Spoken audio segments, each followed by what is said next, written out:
واعلموا أنما غنمتم من شيء فأن لله خمسه وللرسول ولذي القربى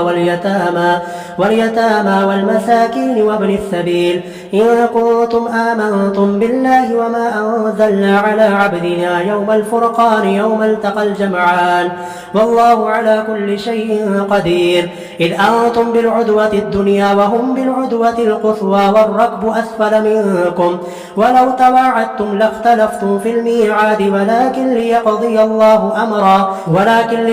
الله أمرا كان مفعولا ليهلك من هلك عن بينة ويحيى من حج عن بينة وإن الله لسميع عليم إذ يريكهم الله في منامك قليلا ولو أراكهم كثيرا لفشلتم ولتنازعتم في الأمر ولكن الله سلم إنه عليم بذات الصدور وإذ يريكموهم إذ التقيتم في أعينكم قليلا ويقللكم في أعينهم ليقضي الله أمرا كان مفعولا وإلى الله ترجع الأمور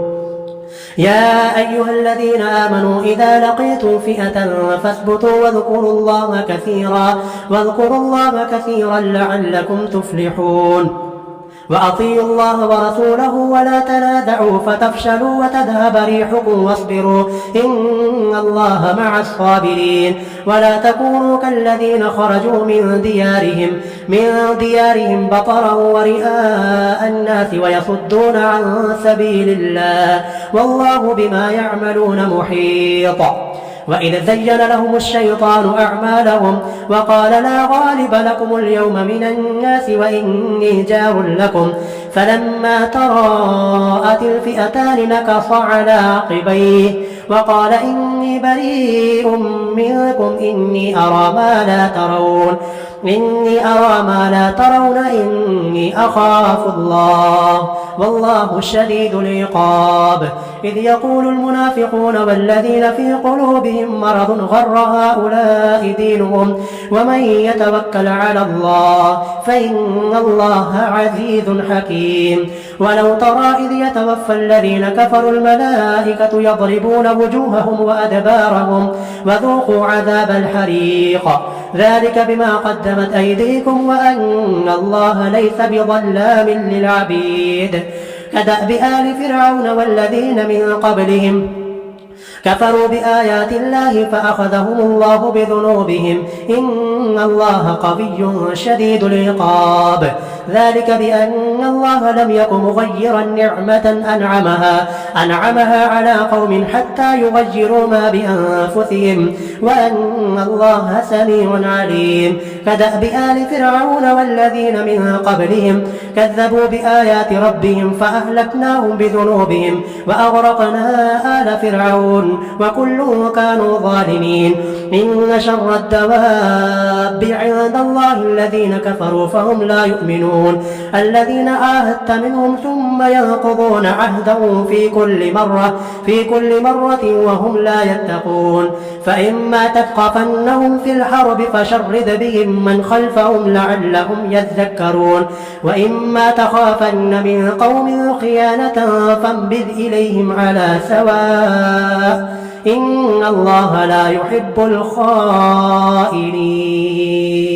ولا يحسبن الذين كفروا سبقوا إنهم لا يعجزون وأعدوا لهم ما استطعتم من قوة ومن رباط الخيل ترهبون به عدو الله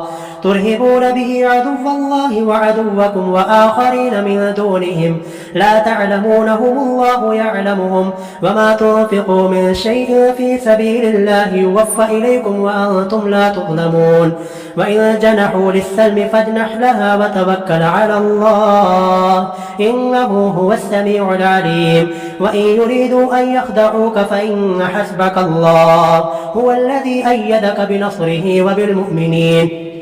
وألف بين قلوبهم لو أنفقت ما في الأرض جميعا ما ألفت بين قلوبهم ولكن الله ألف بينهم إنه عزيز حكيم يا أيها النبي حسبك الله ومن اتبعك من المؤمنين يا أيها النبي حرض المؤمنين على القتال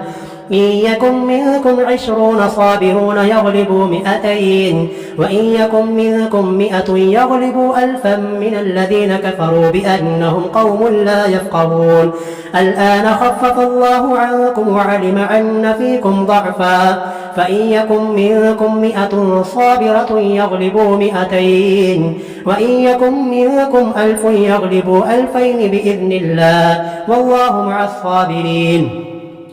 ما كان لنبي أن يكون له أسرى حتى يثخن في الأرض تريدون عرض الدنيا والله يريد الآخرة والله عزيز حكيم لولا كتاب من الله سبق لمسكوا فيما أخذتم عذاب عظيم فكلوا مما غنمتم حلالا طيبا واتقوا الله إن الله غفور رحيم يا أيها النبي قل لمن في أيديكم من الأسرى إن يعلم الله في قلوبكم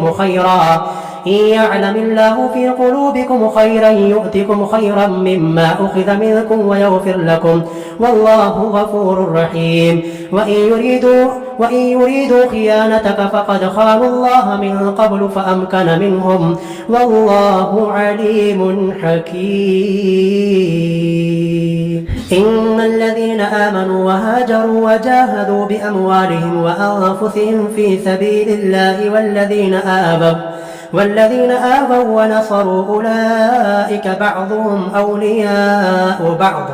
والذين آمنوا ولم يهاجروا ما لكم من ولايتهم من شيء حتى يهاجروا وإن استنصروكم في الدين فعليكم النصر إلا على قوم بينكم وبينهم ميثاق والله بما تعملون بصير والذين كفروا بعضهم أولياء بعض إلا تفعلوه تكون فتنة في الأرض وفساد كبير والذين آمنوا وهاجروا وجاهدوا في سبيل الله والذين آووا ونصروا أولئك هم المؤمنون حقا لهم مغفرة ورزق كريم والذين آمنوا من بعد وهاجروا وجاهدوا معكم فأولئك منكم وأولو الأرحام بعضهم أولى ببعض في كتاب الله إن الله بكل شيء عليم براءة من الله ورسوله إلى الذين عاهدتم من المشركين فسيحوا في الأرض 4 أشهر واعلموا أنكم غير معجز الله وأن الله مخزي الكافرين وأذان من الله ورسوله إلى الناس يوم الحج الأكبر أن الله بريء من المشركين ورسوله فإن تبتم فهو خير لكم وإن توليتم فاعلموا أنكم غير معجز الله وبشر الذين كفروا بعذاب أليم إلا الذين عاهدتم من المشركين ثم لم ينقصوكم شيئا ولم يظاهروا عليكم أحدا فأتموا إليهم عهدهم إلى مدتهم إن الله يحب المتقين فإذا انسلخ الأشهر الحرم فاقتلوا المشركين حيث وجدتموهم وخذوهم واحصروهم واقعدوا لهم كل مرصد فإن تابوا وأقاموا الصلاة وآتوا الزكاة فخلوا سبيلهم إن الله غفور رحيم وإن أحد من المشركين استجارك فأجره حتى يسمع كلام الله ثم أبلغه مأمنه ذلك بأنهم قوم لا يعلمون كيف يكون للمشركين عهد عند الله وعند رسوله إلا الذين عاهدتم عند المسجد الحرام فما استقاموا لكم فاستقيموا لهم إن الله يحب المتقين كيف وإن يظهروا عليكم لا يرقبوا فيكم إلا ولا ذمة يرضونكم بأفواههم وتأبى قلوبهم وأكثرهم فاسقون اشتروا بآيات الله ثمنا قليلا فصدوا عن سبيله إنهم ساء ما كانوا يعملون لا يرقبون في مؤمن إلا ولا ذمة وأولئك هم المعتدون فإن تابوا وأقاموا الصلاة وآتوا الزكاة فإخوانكم في الدين فنفصل الآيات لقوم يعلمون وإن نكثوا أيمانهم من بعد عهدهم وطعنوا في دينكم فقاتلوا أئمة الكفر إنهم لا أيمان لهم لعلهم ينتهون ألا تقاتلون قوما نكثوا أيمانهم وهموا بإخراج الرسول وهم بدأوكم أول مرة أتخشونهم فالله أحق أن تخشوه إن كنتم مؤمنين قاتلوهم يعذبهم الله بأيديكم ويخزهم وينصركم عليهم ويشفي صدور قوم مؤمنين ويذهب غيظ قلوبهم ويتوب الله على من يشاء والله عليم حكيم أم حسبتم أن تتركوا ولما يعلم الله الذين جاهدوا منكم ولم يتخذوا من دون الله ولا رسوله ولا المؤمنين وليجة والله خبير بما تعملون ما كان للمشركين أن يعمروا مساجد الله شاهدين على أنفسهم بالكفر أولئك حبطت أعمالهم وفي النار هم خالدون إنما يعمر مساجد الله من آمن بالله واليوم الآخر وأقام الصلاة وآتى الزكاة ولم يخش إلا الله فعسى أولئك أن يكونوا من المهتدين أجعلتم سقاية الحاج وعمارة المسجد الحرام كمن آمن بالله واليوم الآخر وجاهد في سبيل الله لا يستوون عند الله والله لا يهدي القوم الظالمين الذين آمنوا وهاجروا وجاهدوا في سبيل الله بأموالهم وأنفسهم أعظم درجة عند الله وأولئك هم الفائزون يبشرهم ربهم برحمة منه ورضوان وجنات لهم فيها نعيم مقيم خالدين فيها أبدا إن الله عنده أجر عظيم يا أيها الذين آمنوا لا تتخذوا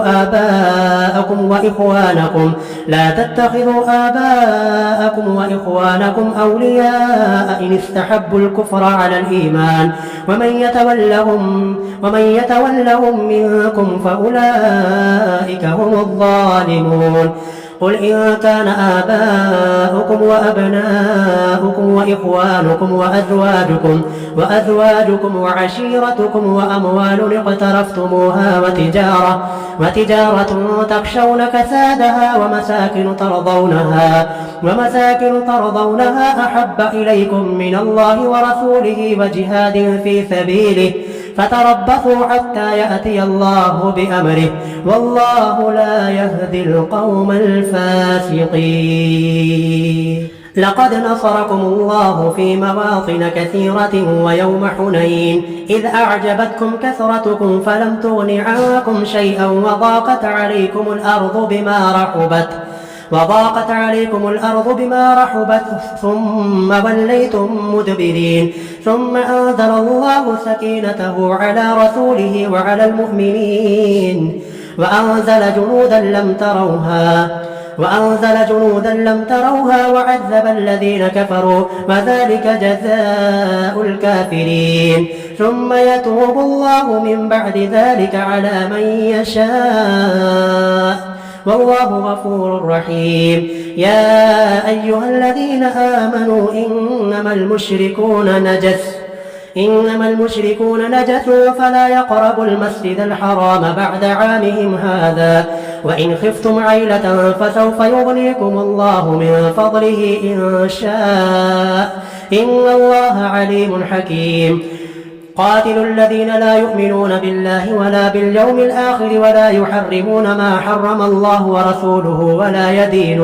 ولا يدينون دين الحق من الذين أوتوا الكتاب حتى حتى يعطوا الجزية عن يد وهم صاغرون. وقالت اليهود عزير ابن الله وقالت النصارى المسيح ابن الله، ذلك قولهم بأفواههم يضاهئون قول الذين كفروا من قبل قاتلهم الله أنى يؤفكون. اتخذوا أحبارهم ورهبانهم أربابا من دون الله والمسيح ابن مريم، وما أمروا إلا ليعبدوا إلها واحدا لا إله إلا هو سبحانه عما يشركون. يريدون أن يطفئوا نور الله بأفواههم ويأبى الله إلا أن يتم نوره ولو كره الكافرون. هو الذي أرسل رسوله بالهدى ودين الحق ليظهره على الدين كله ولو كره المشركون. يا أيها الذين آمنوا إن كثيرا من الأحبار والرهبان ليأكلون أموال الناس بالباطل ويصدون عن سبيل الله. والذين يكنزون الذهب والفضة ولا ينفقونها في سبيل الله فبشرهم بعذاب عليم. يوم يحمى عليها في نار جهنم فتكوى بها جباههم وجنوبهم وظهورهم هذا ما كنزتم لأنفسكم فذوقوا ما كنتم تكنزون. إن عدة الشهور عند الله 12 شهرا في كتاب الله يوم خلق السماوات والأرض منها 4 حرم ذلك الدين القيم فلا تظلموا فيهن أنفسكم وقاتلوا المشركين كافة كما يقاتلونكم كافة واعلموا أن الله مع المتقين. إنما النسيء زيادة في الكفر يضل به الذين كفروا يحلونه عاما ويحرمونه عاما ليواطئوا عدة ما حرم الله فيحلوا ما حرم الله. زين لهم سوء أعمالهم والله لا يهدي القوم الكافرين. يا أيها الذين آمنوا ما لكم إذا قيل لكم انفروا في سبيل الله اثاقلتم إلى الأرض أرضيتم بالحياة الدنيا من الآخرة فما متاع الحياة الدنيا في الآخرة إلا قليل. إلا تنفروا يعذبكم عذابا أليما ويستبدل قوما غيركم ولا تضروه شيئا والله على كل شيء قدير. إلا تنصروه فقد نصره الله إذ أخرجه الذين كفروا ثاني اثنين إذ هما في الغار إذ يقول لصاحبه لا تحزن إن الله معنا فأنزل الله سكينته عليه وأيده بجنود لم تروها وجعل كلمة الذين كفروا السفلى وكلمة الله هي العليا والله عزيز حكيم. انفروا خفافا وثقالا وجاهدوا بأموالكم وأنفسكم في سبيل الله ذلكم خير لكم إن كنتم تعلمون. لو كان عرضا قريبا وسفرا قاصدا لاتبعوك ولكن بعدت عليهم الشقة وسيحلفون بالله لو استطعنا لخرجنا معكم يهلكون أنفسهم والله يعلم إنهم لكاذبون. عفى الله عنك لما أذنت لهم حتى يتبين لك الذين صدقوا وتعلم الكاذبين. لا يستأذنك الذين يؤمنون بالله واليوم الآخر أن يجاهدوا بأموالهم وأنفسهم والله عليم بالمتقين. إنما يستأذنك الذين لا يؤمنون بالله واليوم الآخر وارتابت قلوبهم فهم في ريبهم يترددون. ولو أرادوا الخروج لأعدوا له عدة ولكن كره الله بعاثهم فثبتهم وقيل اقعدوا مع القاعدين. لو خرجوا فيكم ما زادوكم إلا خبالا ولأوضعوا خلالكم يبغونكم الفتنة وفيكم سماعون لهم والله عليم بالظالمين. لقد ابتغوا الفتنة من قبل وقلبوا لك الأمور حتى جاء الحق وظهر أمر الله وهم كارهون. ومنهم من يقول أذن لي ولا تفتني ألا في الفتنة سقطوا وإن جهنم لمحيطة بالكافرين. إن تصبك حسنة تسؤهم وإن تصبك مصيبة يقولوا قد أخذنا أمرنا من قبل ويتولوا وهم فرحون. قل لن يصيبنا إلا ما كتب الله لنا هو مولانا وعلى الله فليتوكل المؤمنون. قل هل تربصون بنا إلا إحدى الحسنيين ونحن نتربص بكم أن يصيبكم الله بعذاب من عنده أو بأيدينا فتربصوا إنا معكم متربصون. قل أنفقوا طوعا أو كرها لن يتقبل منكم إنكم كنتم قوما فاسقين. وما منعهم أن تقبل منهم نفقاتهم إلا أنهم كفروا بالله وبرسوله ولا يأتون الصلاة إلا وهم كسالى ولا ينفقون إلا وهم كارهون. فلا تعجبك أموالهم ولا أولادهم إنما يريد الله ليعذبهم بها في الحياة الدنيا وتزهق أنفسهم وهم كافرون. ويحلفون بالله إنهم لمنكم وما هم منكم ولكنهم قوم يفرقون. لو يجدون ملجأ أو مغارات أو مدخلا لولوا إليه وهم يجمحون. ومنهم من يلمزك في الصدقات فإن أعطوا منها رضوا وإن لم يعطوا منها إذا هم يسخطون. ولو أنهم رضوا ما آتاهم الله ورسوله وقالوا حسبنا الله سيؤتينا الله من فضله ورسوله إنا إلى الله راغبون. إنما الصدقات للفقراء والمساكين والعاملين عليها والمؤلفة قلوبهم وفي الرقاب والغارمين وفي سبيل الله وابن السبيل فريضة من الله والله عليم حكيم. ومنهم الذين يؤذون النبي ويقولون هو أذن قل أذن خير لكم يؤمن بالله ويؤمن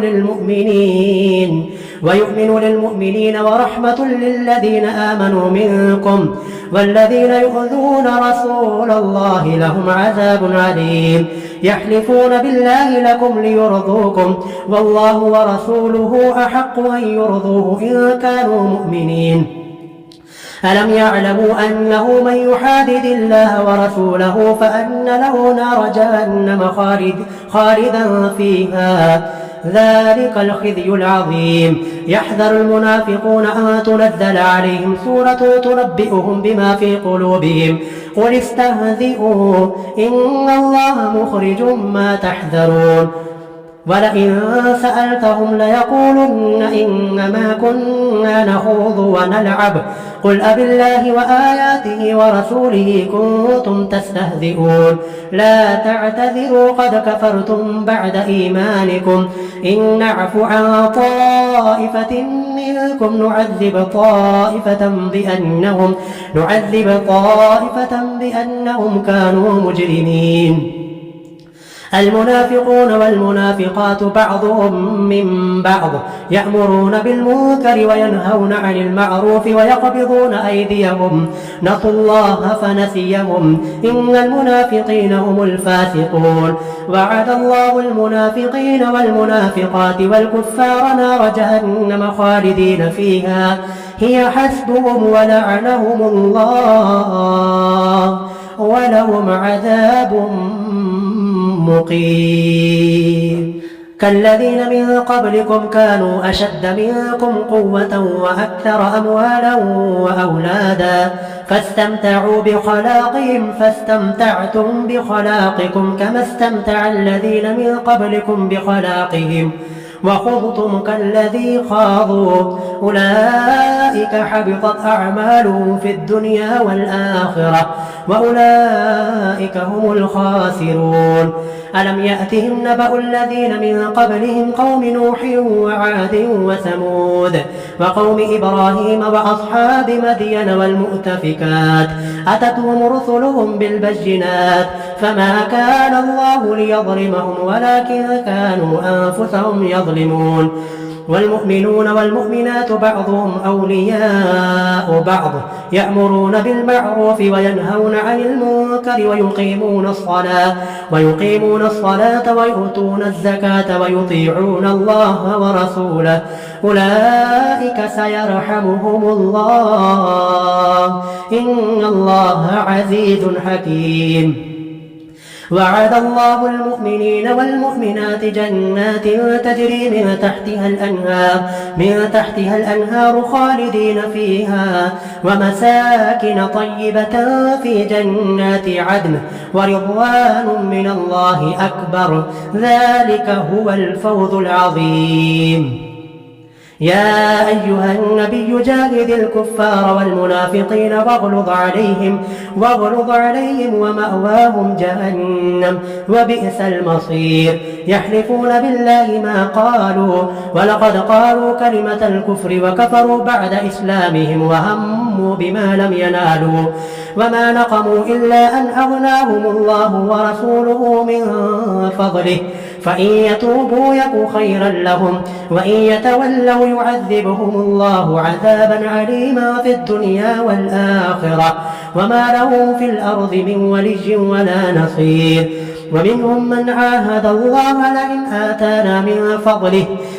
فضله لنصدقن ولنكونن من الصالحين فلما آتاهم من فضله بخلوا به وتولوا وهم معرضون فأعقبهم نفاقا في قلوبهم إلى يوم يلقونه بما أخلفوا الله ما وعدوه وبما كانوا يكذبون. ألم يعلموا أن الله يعلم سرهم ونجواهم وأن الله علام الغيوب. الذين يلمزون المطوعين من المؤمنين في الصدقات والذين لا يجدون إلا جهدهم فيسخرون منهم سخر الله منهم ولهم عذاب أليم. استغفر لهم أو لا تستغفر لهم إن تستغفر لهم 70 مرة فلن يغفر الله لهم إنهم كفروا بالله ورسوله والله لا يهدي القوم الفاسقين. فرح المخلفون بمقعدهم خلاف رسول الله وكرهوا أن يجاهدوا بأموالهم وأنفسهم في سبيل الله وقالوا لا تنفروا في الحر قل نار جهنم أشد حرا لو كانوا يفقهون فليضحكوا قليلا وليبكوا كثيرا جزاء بما كانوا يكسبون. فإن رجعك الله إلى طائفة منهم فاستأذنوك للخروج فقل لن تخرجوا معي أبدا ولا تقاتلوا معي عدوا إنكم رضيتم بالقعود أول مرة فاقعدوا مع الخالفين ولا تصل على أحد منهم مات أبدا ولا تقم على قبره إنهم كفروا بالله ورسوله وماتوا وهم فاسقون. ولا تعجبك أموالهم وأولادهم إنما يريد الله أن يعذبهم بها في الدنيا وتزهق أنفسهم وهم كافرون. وإذا أنزلت سورة أن آمنوا بالله وجاهدوا مع رسوله استأذنك أولو الطول منهم وقالوا ذرنا نكن مع القاعدين رضوا بأن يكونوا مع الخوالف وطبع على قلوبهم فهم لا يفقهون. لكن الرسول والذين آمنوا معه جاهدوا بأموالهم وأنفسهم وأولئك لهم الخيرات وأولئك هم المفلحون. أعد الله لهم جنات تجري من تحتها الأنهار خالدين فيها، ذلك الفوز العظيم. وجاء المعذرون من الأعراب ليؤذن لهم وقعد الذين كذبوا الله ورسوله سيصيب الذين كفروا منهم عذاب عليم. ليس على الضعفاء ولا على المرضى ولا على الذين لا يجدون ما ينفقون حرج إذا نصحوا لله ورسوله، ما على المحسنين من سبيل، والله غفور رحيم. ولا على الذين إذا ما أتوك لتحملهم قلت لا أجد ما أحملكم عليه تولوا وأعينهم تفيض من الدمع حزنا ألا يجدوا ما ينفقون.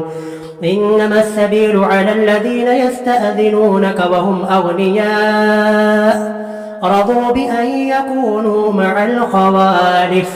وطبع الله على قلوبهم فهم لا يعلمون.